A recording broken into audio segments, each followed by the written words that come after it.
Hey, what's up guys? So today I'm going to teach you 3 moves that's going to make you look like a freaking badass with cards. So what I have for you today is 2 switches and a force. Now the force is something that I devised myself. It's out of my new book Beyond Fantasy, which will be available sometime in the fall. So let's get into it.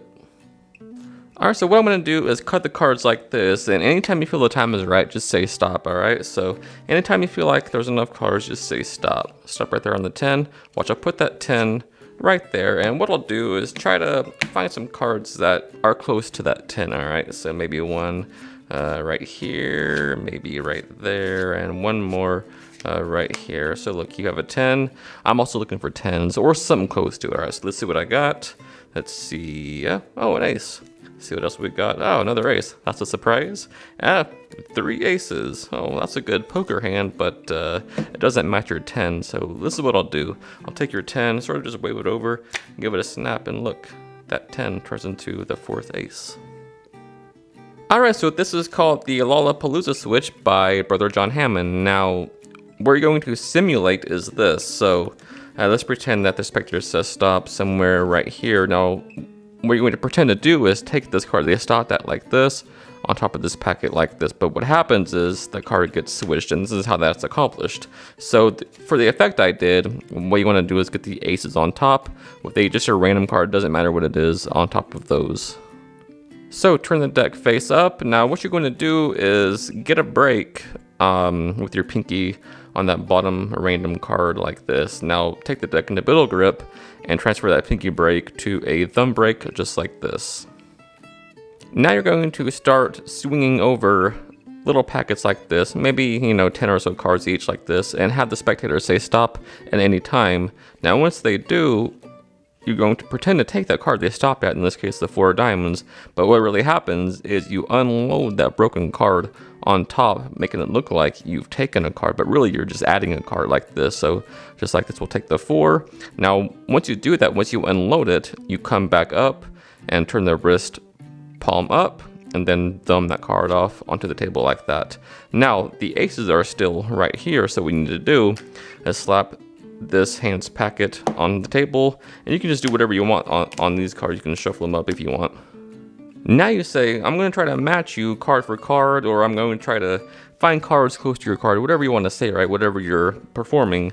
So what you're going to do now is John Bannon's bullet catcher sequence. So what you're going to do is sort of the same action you did for the Lollapalooza switch, but you're going to actually produce the aces like this. So you start, with cutting the deck like this, 10 or so cards each, and then at some point just turn your hand like this, then move your card face down right there, which will be an ace, and just do that 2 more times. So 1 and then 1 like this.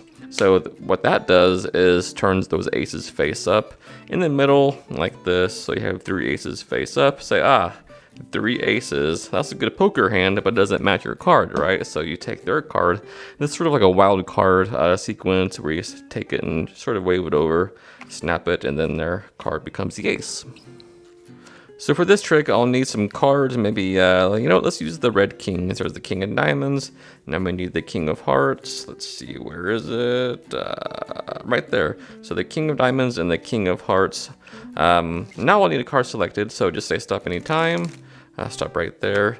Alright, put your card back in the middle. Okay, if I see the 3 of hearts, that gets buried in the middle of the deck. Even give it a good shuffle like this. Now, the kings are going to find your card. I know it seems impossible, but that's what they do. That's their job, alright? So the kings go somewhere in the middle of the deck, just like this. And then, just like that, one of the kings jumps to the top of the deck. And then there's 1 card in between both kings now. Wouldn't it be crazy if it was actually your card, that 3 of hearts?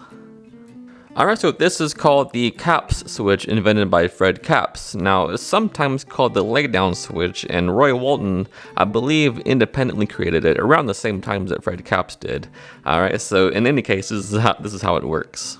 So this move is accomplished through uniformity of action, and here's what I mean by that. So you want to say that you'll take out like 2 kings or 2 aces or something like that, and then you come to the first one and you really put it down. You take it like this away from the spread there, and you turn your hand down and put it on the table like this, really putting it down.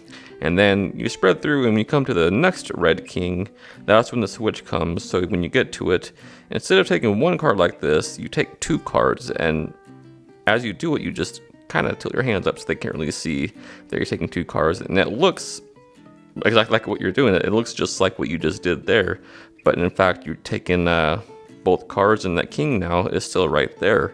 So what you're going to do is just put that back on top so the king remains on top. So here's that one more time, slowed down and fully exposed, alright? So you come to your first king, and then you separate the hands, taking it, and then turn your hand down, really placing it on the table, alright? So you spread through till you come to your next one, your other red king, and then that's when the switch comes. This is fully exposed. You push over the card that's above it, as well as the king like this, and depositing that random card on top, just like that, putting that on top so the king is still on top. And here it is one more time, full speed. So watch, I'll take out 2 red kings. There's the first one, the king of hearts, and where's the other one, the king of diamonds? Right there. So 2 kings, we'll use those in a second. So now here's how you do that trick I did, which is actually called Finders Keepers by Roy Walton. Alright, so you have a card picked and control to the top. Now the control I did is in a video I already posted, and then if you want to check that out, I'll leave a link down below. So in any case, you have a card picked, and then they look at it, we can see that it's the 7 of clubs, and it gets controlled to the top. And then we can give it a shuffle just to make sure it's really lost, alright? So, but we know the real situation is that their card is on top now with the king directly below it. And then over here is a random card with a king below it. So you pick up what they think are the kings and you put them face down on the top. Now Roy Walton says just do a slip cut, but I like to hide it with another false cut within that cut, alright? So you can do any kind of false cut in the hands that you want to, as long as you finish with a slip cut, and then you can do something like this. And it really looks like you're burying those cards, but you maintained the king on top with their card plus the king right there. So you can finish with however you want to. With the sandwich, I like to do this. There's a king on top. Put that card there, another king on top. Would it be crazy if that was your card? Boom, it is the 7 of clubs.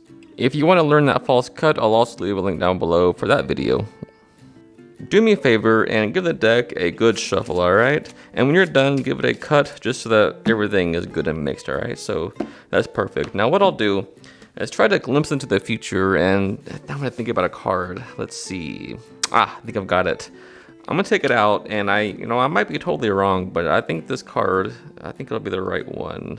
At least I hope. Let's see. I hope it's in here. There it is, right there. All right.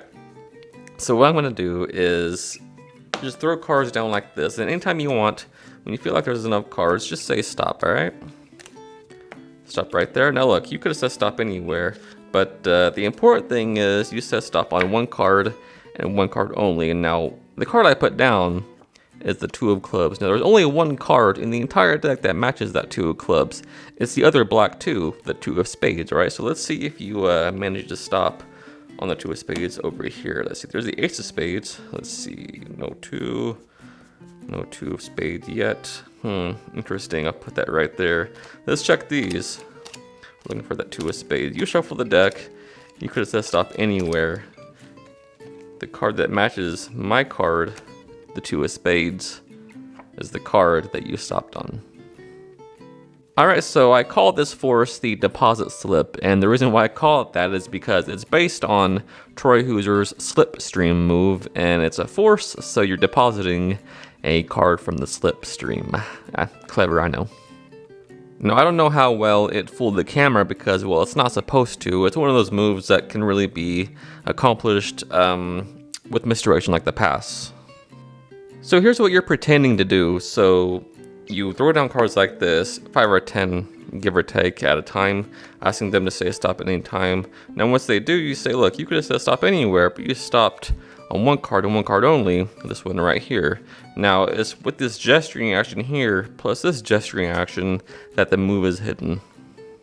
The force card starts on the bottom of the deck, alright? So what you're gonna do is once again throw cards down like this, 5 or 10 or so, give or take at a time, asking them to say stop. Now, once they stop, you notice that there's going to be a card that's pushed over on the top like this with your thumb there. Now, what you're going to do is, as you're gesturing these cards, you could have set stop on any one of these. That's when you buckle that bottom card like this, kind of like a bottom deal, get ready. And then you just push it forward like this so it aligns with that top card there.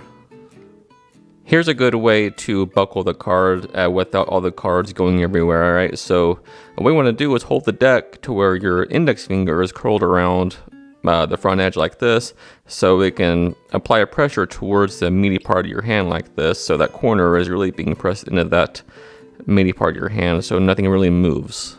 That's going to make it very easy for your middle finger to come through and sort of just press up on that bottom card, so you get that buckling action, making it very easy to just pull that card forward like that. So once again, throw down cards, they say stop somewhere, and then it happens automatically where there's going to be a card pushed forward like this. Now, as you say, look, you could have stop anywhere. That's when you do the buckling move like this, and then to hide it more, what you can do is just tilt your hand like this. And now, with the gesturing action, just take the bottom card, like the bottom dealer, right? You could have set stop any one of these, just take that card like this as if it was coming from the top, right? But really, you managed to transfer that bottom card to the top with that bottom deal type move.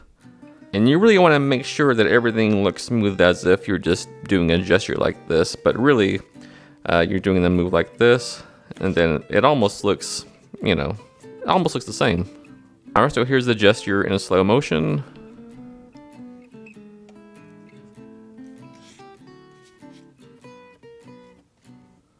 And at full speed.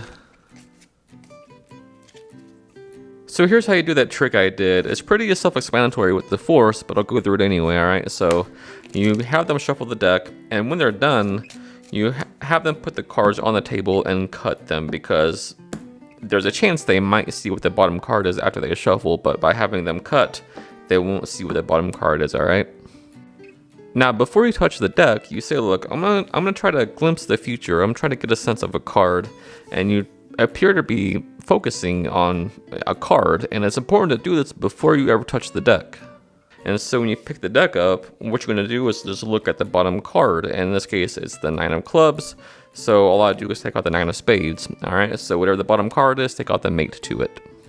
All right, so just take the deck like this, so they can't see the faces, and just run through until you get to that 9 of spades and put it face down on the table like so. Boom, there it is. And you want to make sure that the 9 of clubs stays on the bottom of the deck when you're done. Now you just do the force. Say, look, I'm just throw down cards like this and just say stop whenever you feel like there's enough. So they say stop right there. Now you do the force just like this. And then you say, look, the card that I took out is the 9 of spades. There was only one card that matches the 9 of spades. It's the other black 9, the 9 of clubs. And so you turn these over, looking for the 9 of clubs. It's almost like a open prediction kind of effect, right? So no 9 of clubs there, and put that face down. Put these face up, no 9 of clubs there. Boom, a perfect miracle. Alright guys, so I hope you learned something new, and I hope you liked this video, and thanks for watching. Until next time, happy practicing. I love you guys.